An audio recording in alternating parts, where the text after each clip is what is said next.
Yo, how was the flight, man? The flight was awesome. I get up a little early this morning. The flight was real smooth. So I was excited to get down to Atlanta, spend some time with you, do your podcast. What's your plan while you're in Orlando, man? Of course, podcast was a big thing. I remember coming out here to do your first podcast, and it wasn't just set up yet. So I wasn't able to come back till after the season. But come out here, do the podcast, and recruit. We have 4 more scholarships being signed at Talladega, so excited to look at some talent. Hopefully I can get you a couple of players, man. I'm banking on it. All right. Okay. So, and Danny, so look, our history, man. Look, let's talk about our history. Yeah, I think it starts about in the 9th and 10th grade. We're having a showcase to showcase young talent in Louisiana. And I remember you're a young kid coming to the gym, and you're athletic, a great frame, great body, great feel for the game. And I remember when you walked out, we had a conversation. And several years later, you played for my AAU team, the New Orleans Jazz. So it was an exciting time to play for one summer. We traveled around the country to Adidas All-American Camp, Bob Gibbons. You going too fast, though. You going too fast. Why you going so fast, bro? Because I'm talking fast, okay? Yeah, I'm joking. Yeah. So we've had plenty of history. I mean, watching you grow AAU-wise, going to LSU, getting drafted for the NBA, and your 15-year career. I think the biggest thing I was probably most proud of you is 2 things I would say. Okay. I don't know how you did it, but you were academic All-American, academic All-SEC All-American, as well as a basketball player, both academically and athletically. And I was real proud of you. I remember having to get together with my house to celebrate that. And I think the second thing that I'm very most proud of you for is just the man that you are, the husband that you've become to your wife, and the father that you've become to your children. That's probably the most impressive thing, the most proudest thing I am of you to watch you develop. Thanks for being my long-time mentor, man. It's a pleasure, man. Yeah, been knowing you since what, about 14, 15? Yeah. And over the years, you've been that one person that kind of stayed in touch with me, all the years, man, and kind of seen the development. But we're gonna start off talking about you and where you at today. You are deputy AD Right. and head coach of how you pronounce it again? Talladega College. Talladega College. Yeah. All right. So tell me, let's start off by saying,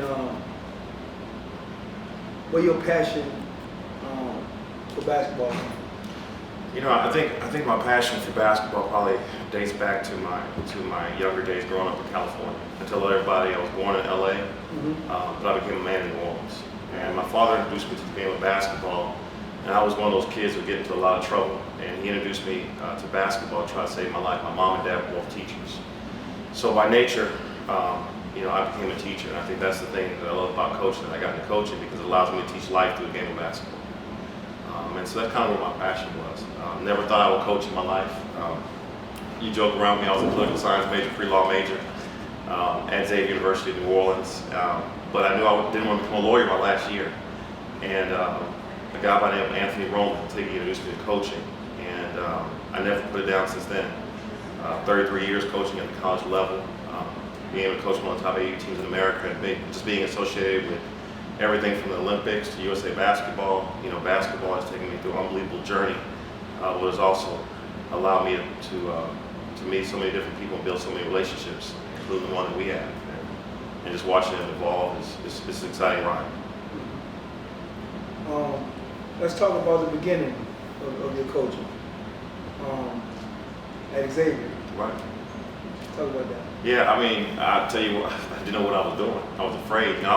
I started working at Xavier. I graduated at Xavier in 92. I started working there in 93. I was so scared because I was coaching the same people that I was going to school with.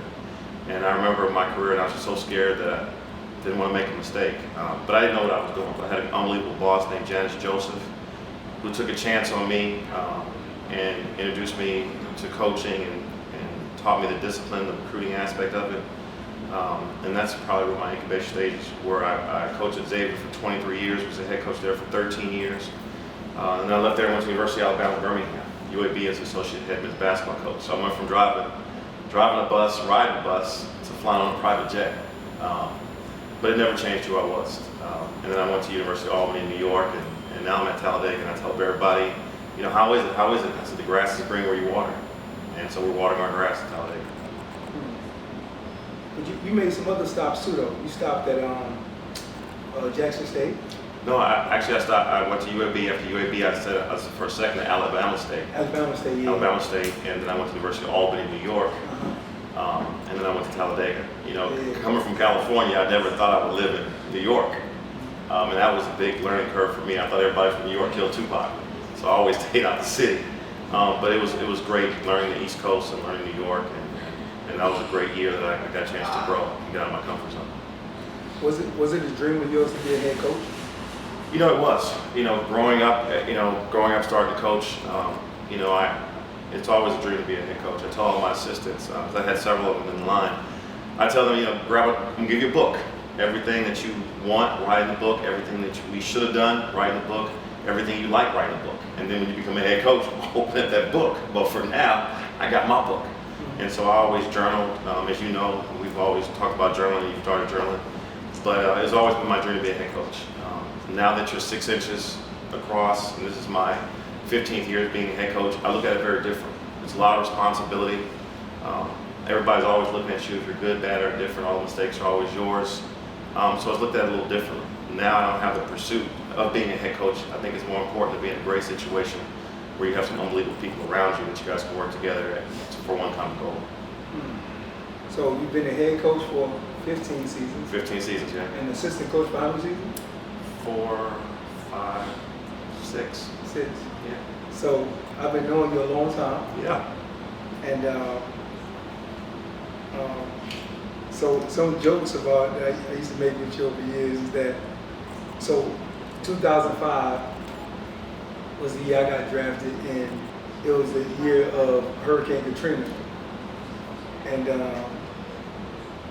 you always considered yourself a Katrina victim. Yeah. Over the years, and I thought that was so funny, bro. About that you always, years after Katrina, you consider yourself a Katrina victim, which was sad in the beginning, but now it's a little funny now because, you're very successful. You got tons of money. Right? I don't know about that. But it's like I remember you going from Xavier to UAB, Right. and you basically like double your salary, right? But you wasn't a head coach anymore; you was assistant. Right. What was that like for you? It was really exciting because my dream was to always be on a staff, with a group of people so we could share ideas. So I went from having a staff of just one person to having a staff of 4 or 5 people. And Coach Eson, who's now the head coach at the University of Illinois Chicago, did an amazing job. And it was out of my comfort zone. It was me moving from New Orleans to Birmingham, which I'd never been to Birmingham, but me just embarking on a very different situation. But I enjoyed it. I thought it was a great experience for me. We averaged 18 wins a game. We had a great staff, which we still get together to this day. And I think it was really, really good. It was an adjustment for me because now, instead of being the person who makes decisions, I was a professional suggestion maker. So it took a while for me to get accustomed to that. But I enjoyed my experiences with Coach Eson, with the staff, and it helped really grow me. I never thought I would leave New Orleans. So leaving New Orleans was such a big deal for me because it got out of my comfort zone. It made me feel so uncomfortable. But it was God. When God wants to move you, He's going to move you. And I was just blessed of that experience because it grew me. It made me very uncomfortable, but it grew me tremendously. And to go back and talk about the Katrina situation, I've been knowing you since I was 9 years old, and I always poured into you. You've been knowing me since you were in the ninth grade, and you always poured into me. And I remember during Katrina, when all that stuff was going on, you were really pouring into me because you were saying, hey, you're not a victim. You could do that, blah, blah, blah, blah, blah. And so as we move forward, I always think of that, and I never think of myself as a victim anymore. In fact, in every situation that's been tough, I've looked for some kind of opportunity to really excel, to really master something, and it's grown my life so much. So I want to thank you for that, because there's so much that I was pouring into you, but you were also pouring into me. Yeah, you definitely poured into me. every time I went to Danny's house, right, he'd have these quotes and stuff, and or these Bible scriptures or something, and if it inspired me, I'd take it, and and at the time I put it in my dorm room. So it was like a little trophy, little thing that I grabbed from your house. It was like what it said. I could do all things. What's the scripture? Through Christ that strengthens me. Yeah. I grabbed that from you, and I can see it right now. But yeah, you always inspire me and help me in a variety of different ways. But it's cool to know I help you. Absolutely. I'm going to tell you guys a funny story about this guy. So he was leaving Dallas and headed to Orlando. And he's, somewhere I guess in his journal, he says, I got to go spend the summer with Dan. So he spent the summer with me, and I knew it was coming. So I set up this room for him, and I put all these quotes in the room. And I put all his current stats that he had in the room. And I put what he was ranked in the NBA, which was literally last. And it pissed him off so much. He didn't even want to sleep in the room. He came in my room, had the air mattress, and slept and talked to me all night because he didn't want to stay in that room. That's not why, bro. It's just, that's not why, bro. I just wanted to just He was talk. scared of those quotes. No, I just wanted to talk to you. Yeah, I just didn't want to be in the room. But you know something, bro? During those times when I would come stay at your house. I mean, I remember even when I was a freshman, when I was going into my freshman year of college, right? And you know how all the freshmen go to summer school? Yeah. I was like, man, I'm not going to summer school because I don't even plan on being here that long. You know what I'm saying? So I was like, well, I'm gonna go to New Orleans and train with Dannton the whole summer while all the other basketball players would go to summer school or whatever. So that just lets you know what my thinking was and how I value you early on in my career. Yeah, you got me off track a little bit. But but yeah, so Katrina victim, that was over. You're not a Katrina victim no more. When you left, you started talking about Albany, right? No, UAB. And I just want to talk a little bit about how, like, you from being a head coach to you being an assistant coach, like, what was the growth in that for you? I think the growth in that, because we had so many folks on our staff, was just learn how to celebrate everybody's differences. So for the first time, we had so many different voices talking to the head coach about what we should do, how we should do it. And so that was the first time that we were together with the staff, and I had to learn to be a great listener. Because for the first time, we had so many people. And again, I wasn't the head coach, so I wasn't the final decision.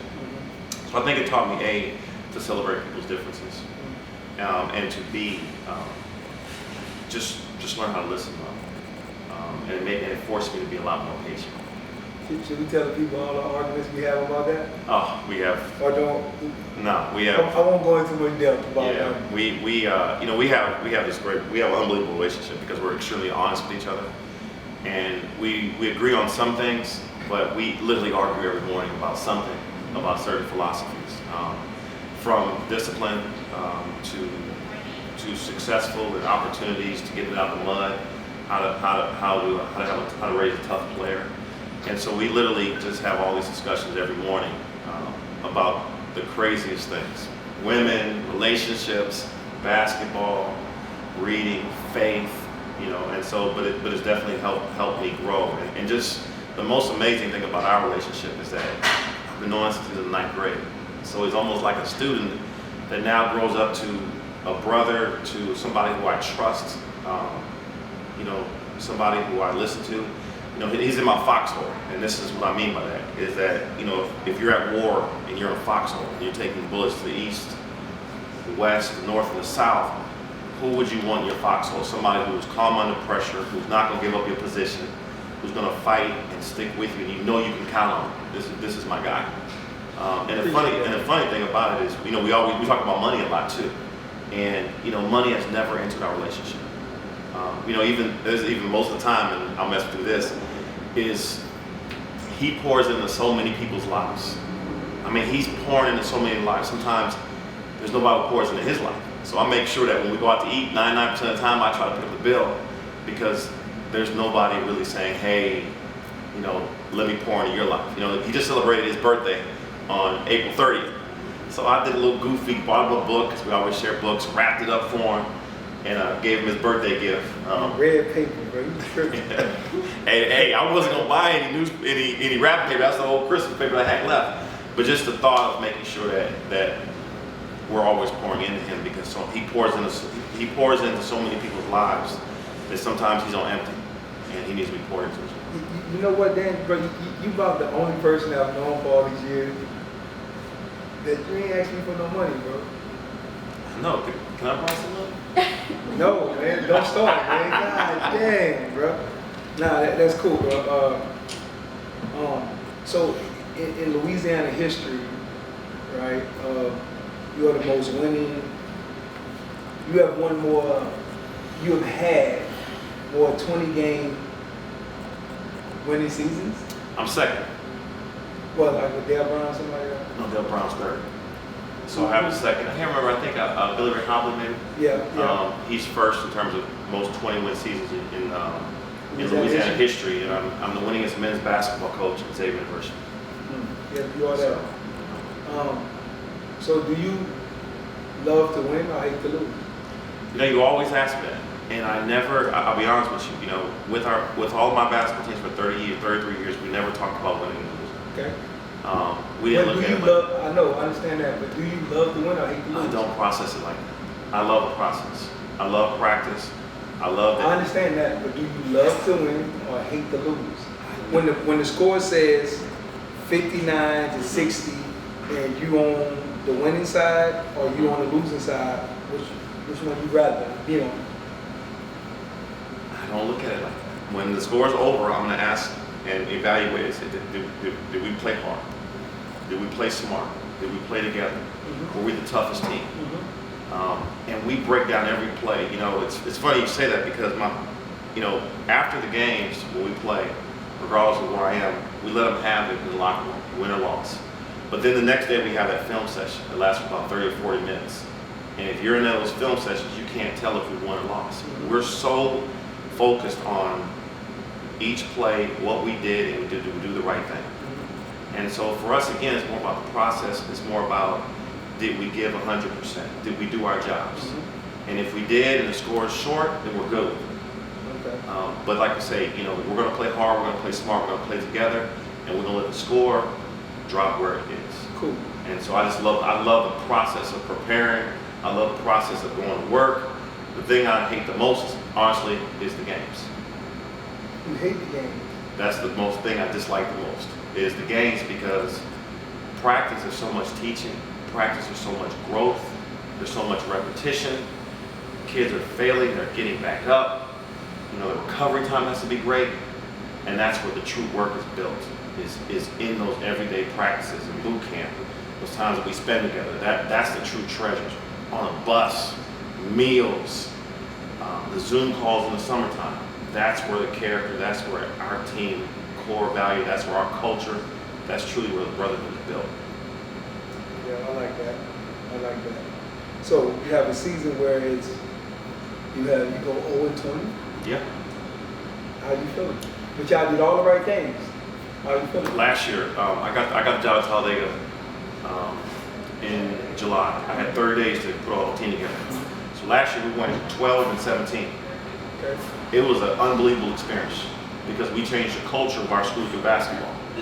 Yeah. And I never thought about the wins and losses. This year we're 22-7, mm-hmm. and we talked a lot. Mm-hmm. Now there's some things I didn't like about this year. Mm-hmm. Last year was a much more fun year, and our record was different. We were 22-7, 16-1 at one time.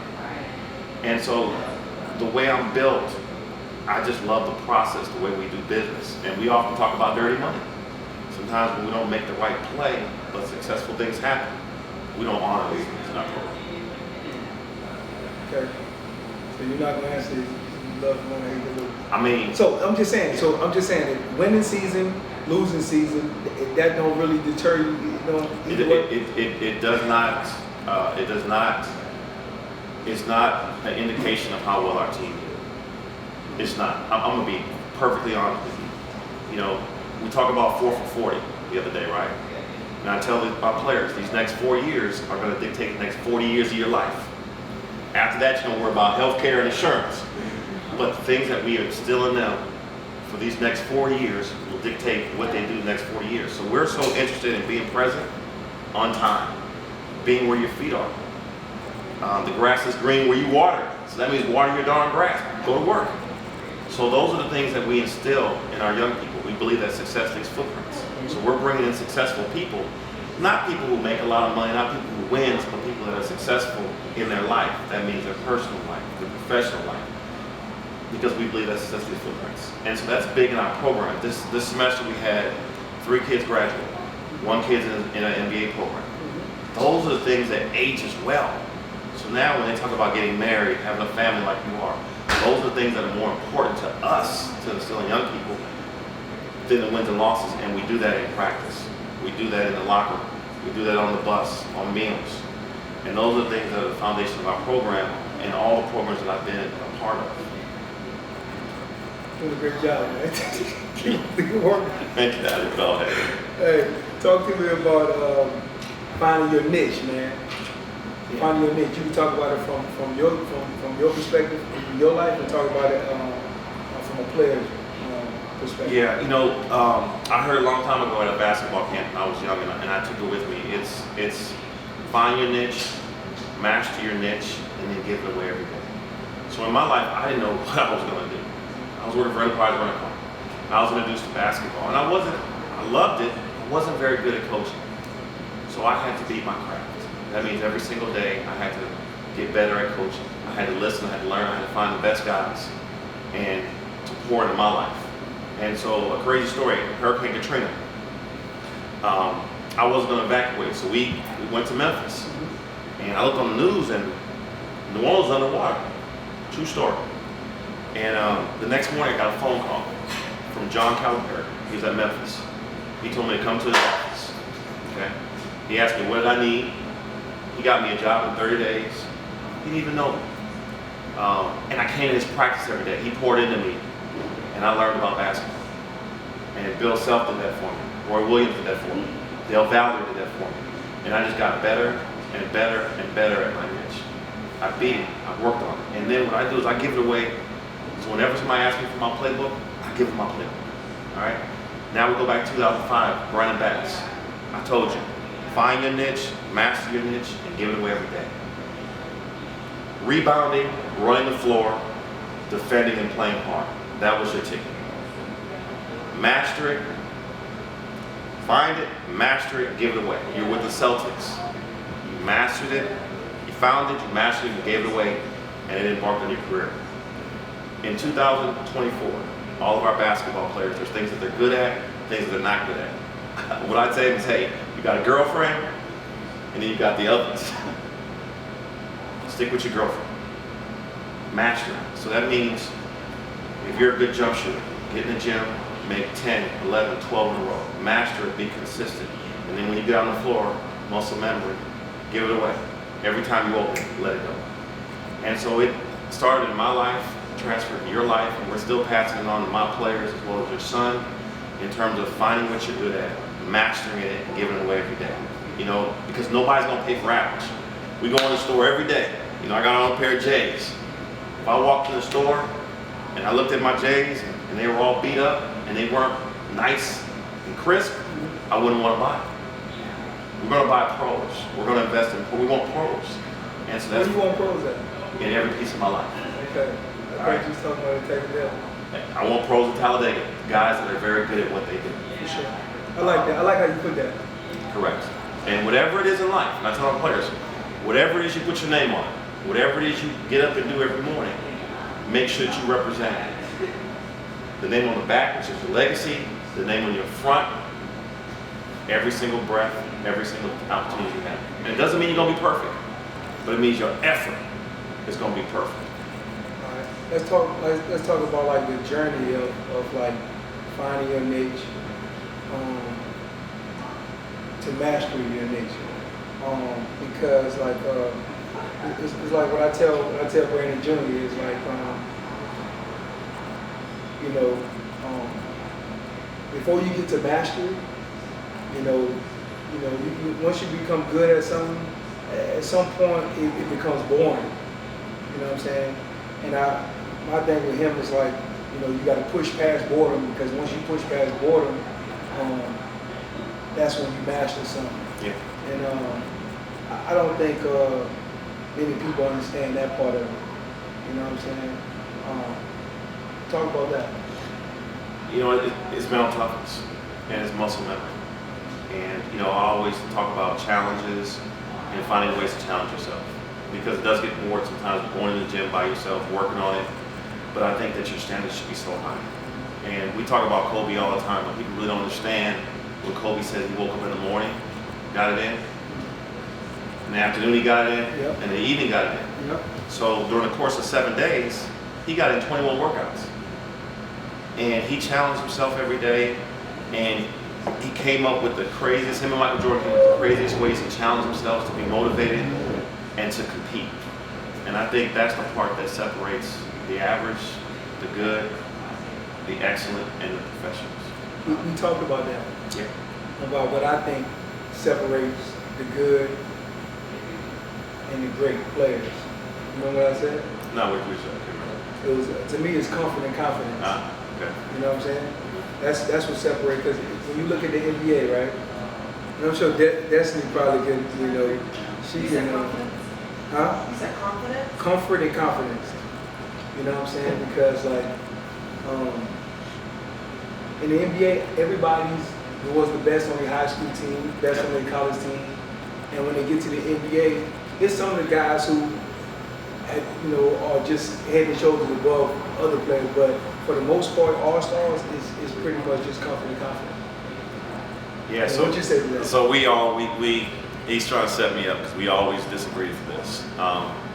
He believes it's comfort and confidence. I think it's fighting through adversity. We watch your journey, my journey, everybody's journey around, and there's going to be a time where they get knocked on the ground, Yep. when things don't go the way they want to go. And comfort and confidence sometimes leads to complacency, and also the ability not to fight through adversity because everything's been given to you. But when you get it out the mud, you know how to figure it out. There's 3 things that we value on our basketball team, or 3 things that I value when I hire somebody. The first thing, they gotta have a motive. That means they gotta be able to get up and go. That means when you ask them to do something, do they wait till the afternoon, or you get it done right away? Okay. The second thing is they gotta think 3 steps ahead. That means they gotta think about what's happening this afternoon when we leave here and go to the gym. And the final thing is they gotta be able to solve problems. And that's the biggest hurdle for our young people, is that when they get knocked down, when they have an obstacle that comes in their way, they don't know how to fight through that and manage to solve that problem. And so things are always given to them. There's a level of expectancy, and they're expecting. Can you imagine me going up and being a baseball player and I strike out and coach says, no, you're up next again? Versus me striking out, I got to sit in that dugout and be competitive and wait for my turn and figure out how to get on base. So I think, there's a level of importance for both. Exactly.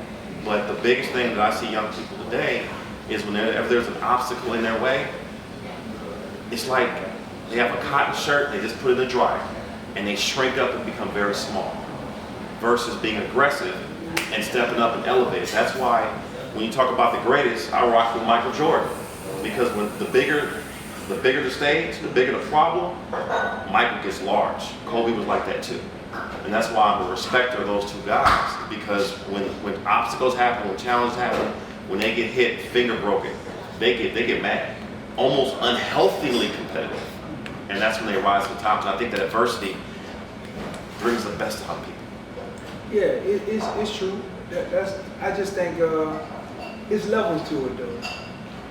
You know what I'm saying? Because like you don't want to always be climbing uphill. Like just imagine just climbing uphill your whole life, and then you're on your deathbed, but you made it.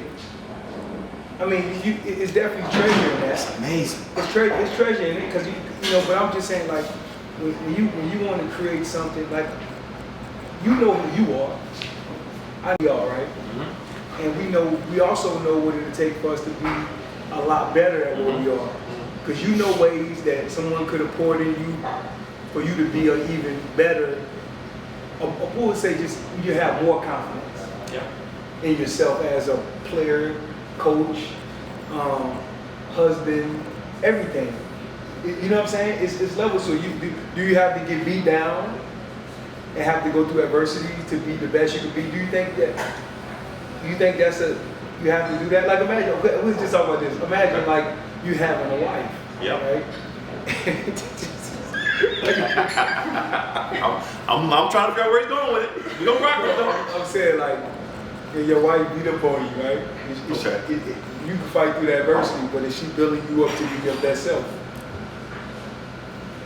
We're doing a lot. Just answer the question. Just answer yes or no. She's not. But see, so let's stay right there. But that's not life.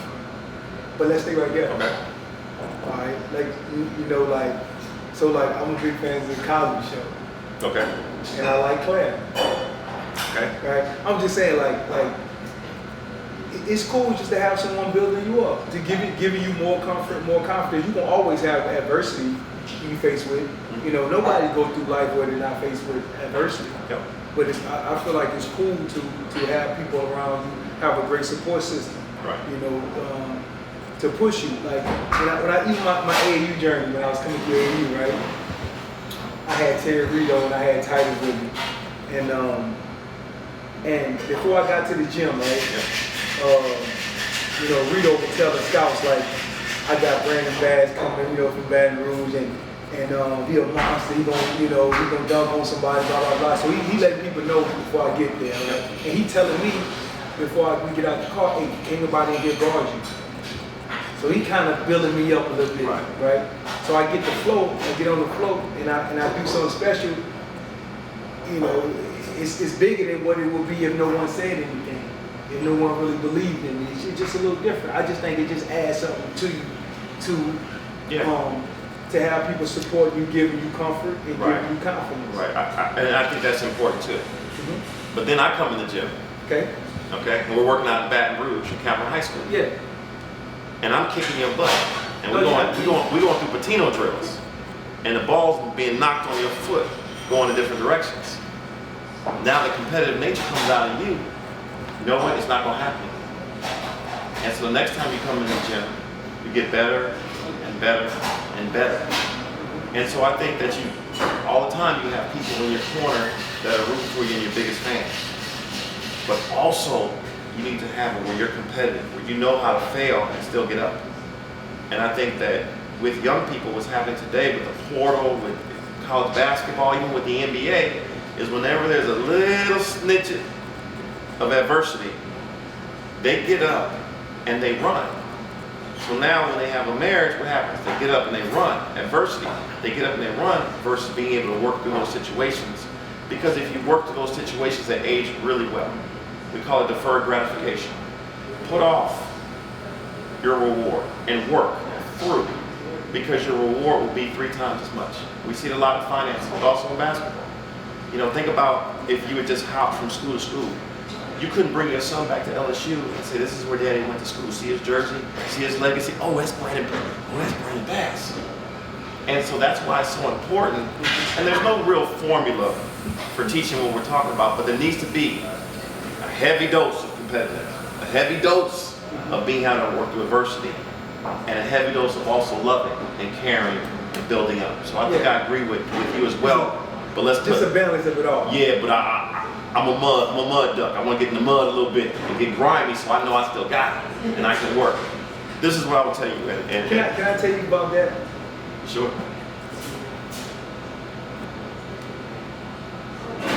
You know what I think about? I think that I don't think about what you say as much because like I am that, so I don't even need that. See, like you talk about like so you know how you value toughness. Mm-hmm. It's like I ain't me if I ain't tough. Like it's like a natural thing, and I feel like all the other things wasn't natural, and that's why I'm so big on it. You know what I'm saying? So that's why I feel like it's a balance you need, you know, because it's like this. For you to get to the highest level in something, right, You even went through adversity. Because you can't get here. You can't get there.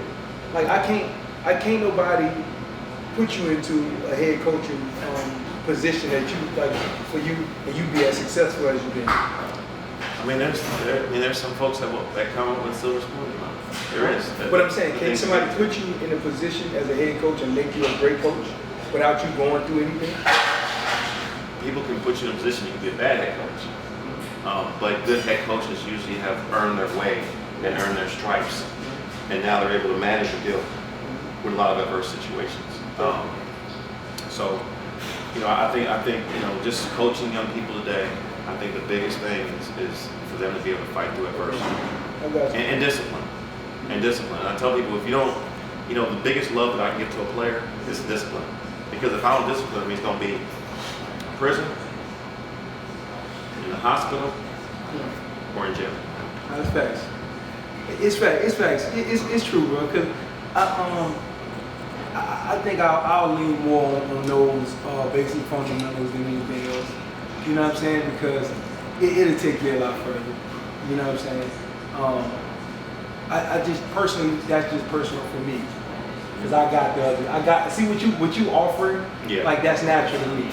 And that's where God, grind, and greatness came from. Yeah, and so you don't think about those things every day because you had to embody those things just to get to where you are. Yeah. So now you take it for granted a little bit. Yeah. But if you're teaching somebody from the incubation stage, they don't have that foundation of being on Plank Road. They don't have foundation of being in Baton Rouge struggling. Worried about your bike not getting stolen. Worried about get to the house. Yep. But you've had that, so you never take that for granted. And that's it. When they cut you open, that's what's inside you. But for our young people today, because at times, we become successful, and then we don't want our kids to struggle the way we do because we love them. And so therefore, they don't get that core of what's inside of you. Now they're more skilled, they're better educated, they have all those things, but at the end of the day, what gets you through, what separates you, is when Michael Jordan got the flu, but he still knows how to fight through it. True. It's when Kobe Bryant breaks his finger and tells the trainer just to pop back in. Or you can fly. Okay, so and play like you hit the fire. Now it's true. It's true. When you have kids, they struggle is a little different from me. You know what I'm saying? You actually want them to for their journey to be a lot sweeter than yours. You know what I'm saying? But you also know that they're gonna run into the kids from the neighborhood where you gotta show toughness. So it's balance, man. It's all of the balance. Let's talk about the light and the salt relationship. Okay. Yeah, everybody you come in contact with our relationship. When you walk in the room, you're gonna make an impact in the room. All right. And the word says you're either gonna be light, which is the whole room could be dark, and you're the lights on the top. So you may be the only thing that opens up the light of the room. You can be the salt, which you got food that's not very tasteful, but you come in and make it taste right. And your personality, which you instill, your presence makes a big deal. And relationships is what it's all about. We've been knowing each other for too darn long. And it's all about our relationship. When we get together, it's not about going to a fight. It's not about going to a basketball game. It's probably about going somewhere in the middle of a lake or on some porch and just talk for 2 or 3 hours. And relationships is all about, I tell people you're either going to be transactional or you're going to be relational. Meaning all of your business is about a transaction. But that doesn't age well. I think the biggest beauty is just the relationships that you build, the people that you meet, that you come across with, the kind things that you may say to somebody or do somebody that you may not even know. That's the light, that's the song. And through my years, I look at my Rolodex, my phone, and it's all these people I've had experiences with. The road trips, the conversations, the small gestures, me coaching their child or as I'm aging, guys who are now head coaches who I've played and coached with, guys that are having businesses. It's just amazing to see how the relationship grows, and we're one person separated from each other. And that's the beauty about when you meet people. So I always love having a relationship, finding out what somebody's story looks like, and just learning how to celebrate their differences. And I think that's the beauty of the world we live in, of the life we live in. I think that's the biggest reward of us here on earth, is the ability to love each other through our differences, through our quirky ways, and just to respond all the time with love and celebrate our differences. You always try to tell me that. Like, I used to tell me that for a while. Like, I need to be able to celebrate other people's differences. Because, like, if people don't kind of like, if people not like how I think they should be, yeah, I'll be mad at the situation. And that's kind of like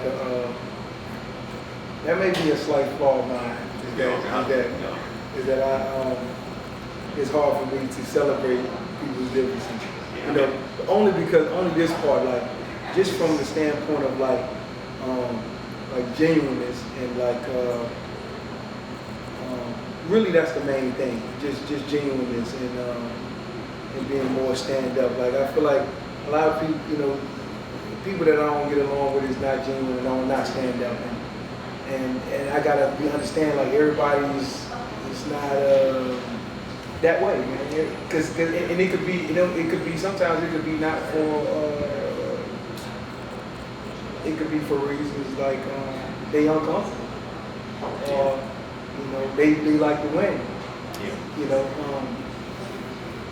or they hate losing, like whatever the case may be. I struggle with that. So. Yeah, you know, perspective is that you come from humble beginnings, and you have very unique experiences that most people don't have. Okay, and then you have other people who have unique bringing up, and a lot of times, you know, we bring some history with us, and then we haven't been exposed to certain things. You know, I have a brother who's very successful. He's a commercial banker for Bank of America, Dannton Jackson. He's never been out of California. He's never lived anywhere out of California. Now here's me, moved to New Orleans at age 18, Birmingham, Atlanta, New York, back to Birmingham, been darn near everywhere you can imagine. Get on a plane and fly, and it's no big deal. His experiences are very different from mine. And so you have to kind of understand his experiences, and some of us have different kind of childhoods. And that all shapes us. And at the end of the day, when we're sitting on our deathbed, we're about to go see Jesus, what really matters? Man, our relationship matters. How we fought every morning, and we'll always remember that and we'll smile. My best friends, I got a guy, Raymond Brothers, who's a big time sports agent. Me and Ray used to fight all the time over some chicken wings from Popeyes. That's what we did every day. But now when we're older, those experiences, man, we're close. All my quirkiness, all my shortcomings, doesn't even matter. So what really matters, so I tell everybody, no major and minors, don't make a permanent decision on a temporary circumstance. So be careful, because sometimes we value stuff that really doesn't even matter. Okay. All right. I'll remember that. All right.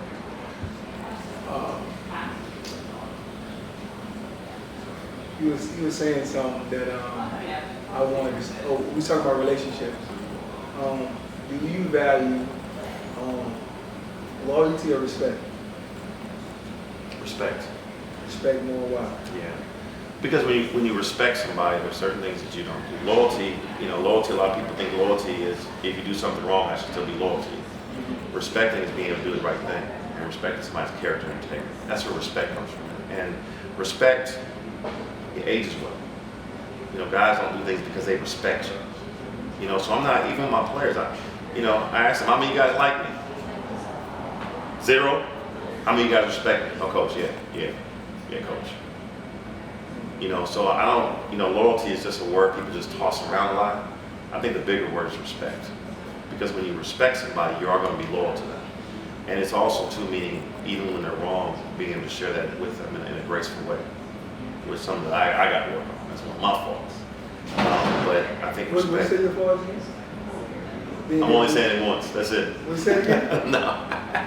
Okay. All right. you know, you know how people always say the grass is always green on the other side, but you say the grass is greener where you water it. Yeah. Talk about that. It's greener where you water. You know, we're going to go through a lot of times we're not going to be happy. We're going to be pissed off about something, and a lot of folks just wallow in that. They just sit there and they complain. And that's one of the things that, you know, even during Katrina, you kind of share with me, I need to have a bit different perspective. And so the perspective is always, you know, let's water our grass while we're here. So, you know, from that, just focus on how you can solve problems. You know, I've been in some really interesting situations that weren't always perfect. And what I've learned through the years is that when you're in those moments, focus on one thing that you can do really well that can change the complexity of your life.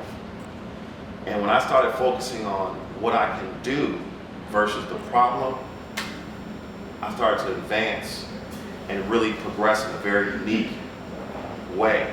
And that was just changing my perspective. So whenever I got into what they call in the military a forward situation, a compromising situation, I focused on one thing that was extremely positive that could change the complexity of my life. And during Katrina, it was putting my house back together. So I focused on trying to put my house back together again so I can go back and live in it. You know, I was in New York, and I focused on getting a piece of property. And that was the one thing that I focused on, and it truly changed the complexity of my life. Yeah, not true. I see why, you know what, when I look back at you and what you've been through, I see why you value adversity so much, bro. Because during that time where you was going through so much. Yeah. You know what I'm saying? Yeah. But this is what I would tell you. You get to a point, read a little bit, experience some things, and then you say to yourself, if adversity was not there, would I have achieved? And my answer would have been no. So I'm learning how to embrace adversity because it makes me so much better, and it makes me really elevate my game, and it makes me think about ways to be successful, ways to get something done. And if it wasn't through those adversities and what adversity presents, I don't think I would have been as successful as I am today, or what did we deem to be successful, or any of the accolades or anything that I've accomplished. It's always been through adversity that I was able to achieve. Is because my focus has got so much stronger. You know, when you left New Orleans and you didn't play as much as you wanted to, did that motivate you? Absolutely. And now when you get to Summer League, you're trying, like Ann says, you're trying to kill everything in front of you. But it was through that adverse times that got you motivated. But if it was comfort, you'd have thought you had arrived. And so you would have wrote a check, and then once you got comfortable, you'd have put a stop payment on that check, man. It's not working as hard. So I think adversity is really the foundation that allows us to motivate ourselves, to challenge ourselves, to move in a different direction and a speed to be successful. Yeah, I never got comfortable my whole career. That's what someone's always leaving behind. Even when I was at my best. Because you always wanted more. You always wanted more, and that's why. And you were competitive. And when you're competitive, you're going to try to figure it out. And that's the gene, that's the characteristics you need to be successful at. Because adversity is going to come. How do you deal with it, and how you compete against that adversity is going to dictate how well you succeed. Being coachable. Yeah.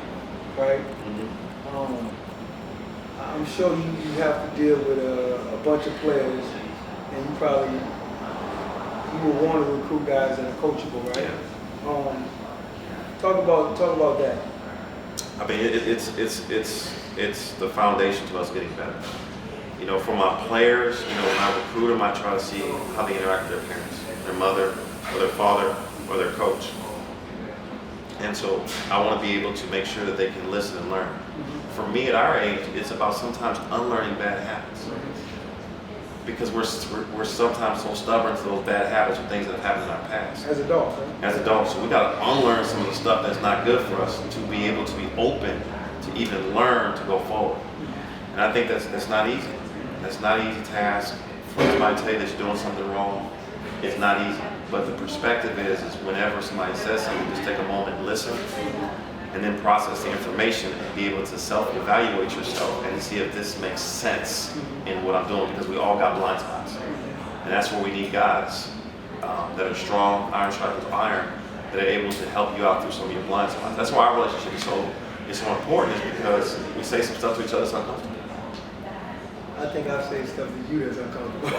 It's not that way around. You know what is the funny thing about our relationship? Yeah. When I was young, you just told me anything. And I was like, what else I need to do? And then when we get older, and I'm trying to tell you a different perspective, you like, nah, bruh, damn, bruh. And then after 100 times, 102 times, you get it, you know. I feel like that's the cool part of like unlearning and learning new things. You know what I'm saying? Because I feel like you should never get to a point in life where you feel like you know everything, you have arrived, or you shouldn't take no advice from anybody. Now, I don't think you should be wavering. You know what I'm saying? You know, every time somebody talks, you change your mind about what you want to do, but you definitely got blind spots, so you should always be open to it here and there, especially from someone with great pedigree.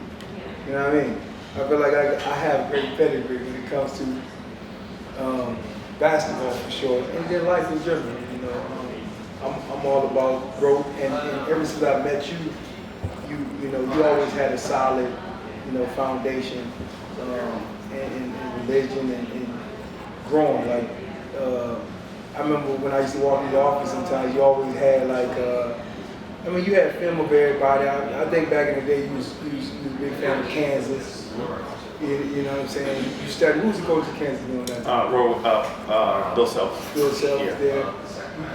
Who you went to go visit? One of Bill Self. Bill Self, yeah. So you always studied. I like that about you.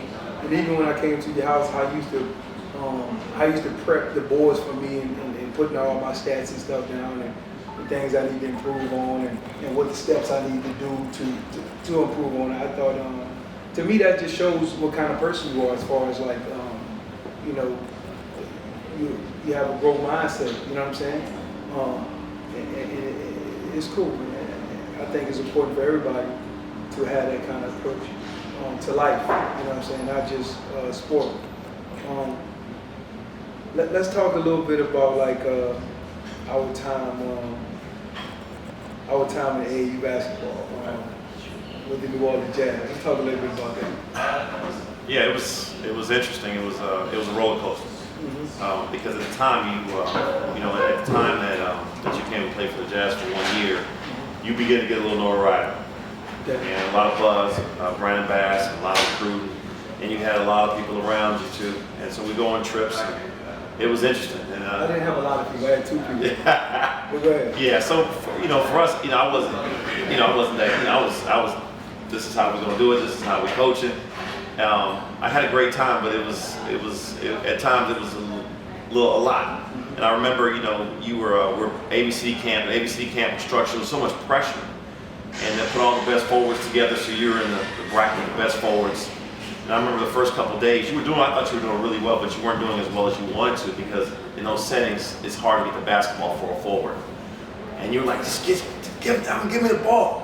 And I remember grabbing your shirt, and I said, don't you ever tell me to eat the ball. I said, if you want the ball, you go get it off the glass, you give it away, and then you get it back. Why you put so much sauce on that stuff?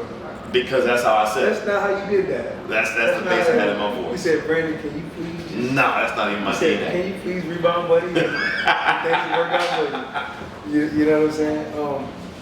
Yeah, that was a cool moment in my time. I remember making that adjustment though. Yeah. You know what I'm saying? And deciding to, like, instead of hope somebody passed me the ball, to go get it off the glass and make some stuff happen. You know, adjusting to the situation. I came out of there being, I was ranked top, I was like maybe 1 or 2 top forwards in the camp, ended up being like, ultimately being like a top 10 player in the country after all that was said and done. And I think part of that was from, your words of your advice, right? Me taking that and running with it. Because not to talk about myself so much, but I was like a sponge. I always been like a sponge. You know what I'm saying? Because I just wanted to be successful. You know what I'm saying? And I think for all the young kids out there, or anybody who want to be more successful, you got to be like a sponge, especially with somebody with great pedigree in that lane. You understand what I'm saying? Yeah, I think at the time and space that we were, that was what you needed. Our relationship is much different now. But I think people don't really understand the work that you put in behind the scenes to get to where you were. I remember you coming down to New Orleans, and we call it getting the lap. And we had, you, James Lane, we put in a lot of work. There was one weekend we had you come in, and DJ Augustine, and you were playing Randy Livingston and Jonathan Bender. And that was a Saturday morning when everybody else was sleeping. Well, when me and DJ played against Jonathan Bender and Randy Livingston, I actually thought those dudes were so incredible, bro. I thought it was impossible to become that good. Like, that's how good they were. And that's how young me and DJ was. You know what I'm saying? But to see them be efficient, but one thing that I always wanted to do for you guys is, even with Shane, is I wanted to speed up your learning curve. And so I want to introduce you guys to things at a much younger age, so you guys could be exposed, so your learning curve would be a lot more sped up. So everything that we did, from inviting you guys to work out at Xavier, to the workouts we had, we tried to elevate to the point where you were being exposed to things that most of the kids your age weren't being exposed to. You were being exposed to stuff that was happening at the college level, and I was getting it from Roy Williams, I was getting it from Bill Self, I was getting it from those guys, and just pouring into you guys. And it was great for me because I just love teaching. And it was great for you guys because at that time, you guys got a chance to learn, go out and travel, see those workouts kind of, manifest itself and just grow. And it was exciting. But I think the biggest thing is people don't understand your ability to learn and be coached in your work ethic. Yeah, that's part of my strength. During those times, man, I used to come to your office and I know you always loved DJ Augustine. Another player you loved back then was Tasman Mitchell. Love Taz, yeah. Bro, all you talked about was Tasman. I just wanted Tasman to know it in case in case he sees this or when he sees it. And what you loved back then. Yeah, those all the guys were my guys. I think they were all very different. No, it wasn't all the guys, but listen, DJ. So, well, first it was Tasman first, because I didn't know DJ then. Okay. You talked about Tasman a lot. Right. So you loved how skilled he was, because he was really skilled at a young age, yes, right? He was. And you always talked about, you talk about Tasman so much for, and because I didn't really know Tasman very well either, because I never played against him. I just heard about him. And then as we got older, DJ was your guy. And so perspective. Okay, perspective. All right, Taz played with me for 4 years. He was that first guy who played for all those years for me. So Tasman and I, him and his mom, we had a great relationship. All right. DJ was from New Orleans, so DJ would come and work out with me every single day. His mom and dad were my mom and dad. They used to feed me when I went through difficult times. They were always there for me. So they served the capacity as my mother and father. And then we got this guy, Brandon Bass, who played with me for a year. So I was trying to kick you out. No, you weren't trying to. But through the years, as you see all this history, and each and every one of you guys are uniquely very different. Do you want to tell the people how you get all the Baton Rouge talent? I got all the Baton Rouge talent was because of Butch Pierre. Butch Pierre was a big advocate of the New Orleans Jazz, and he helped orchestrate a lot of those things because, as you know, New Orleans and Baton Rouge AAU teams were at different sides, but for those moments, we really got all the talent in Louisiana to come together and play. And it was exciting. We didn't go to a whole lot of events. Man, you got all the Baton Rouge talent because of Brandon Bass. This guy here. Let me tell you something, bro. This guy here. I blazed the trail. Really? But we had Tasman before we had you. He's not from Baton Rouge, though. We had Darnell Lazar before we had you. No, you didn't. No, you didn't. No, you didn't. Taz Mitchell's not from Baton Rouge. But when he comes to Now you know he's gonna get his podcast and it's not Baton Rouge. Dennis Ray. Okay.